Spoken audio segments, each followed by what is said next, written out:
ভান্ডারিয়ার আপমা সাধারণ মানুষ দাঁড়িয়েছি।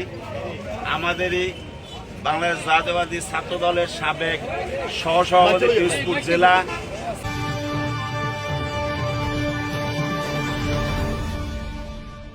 ভান্ডারিয়া উপজেলা যুবদল নেতা জিয়াউদ্দিন বাবলুর উপরে অতর্কিত হামলা রাতের আধারে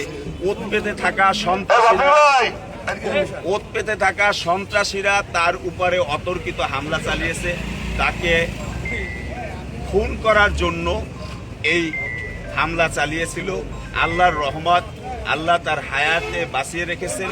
সে যথেষ্ট পরিমাণে ইনজুরি হয়েছে, সে মৃত্যুর মুখ থেকে বেঁচে আসছে।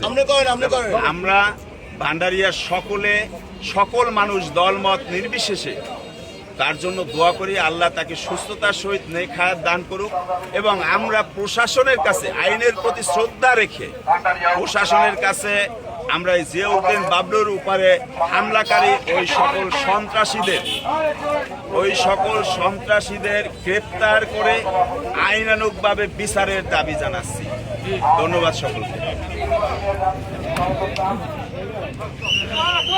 জিয়াউদ্দিন বাবলুর উপরে গভীর রাতে হত্যার উদ্দেশ্যে আততায়ী সন্ত্রাসী গুপ্তভাবে যে হামলা চালিয়েছে, সেই হামলা আজকে আমরা প্রতিবাদ জানিয়ে তার ওই রাজনৈতিক সাহায্যের দ্বারা রাজপথে মানববন্ধনে এসেছি। এই ধরনের ন্যাক্কারজনক হামলা একটি রাজনৈতিক দলের বর্তমানে এই সময়ে যেভাবে করা হয়েছে আমরা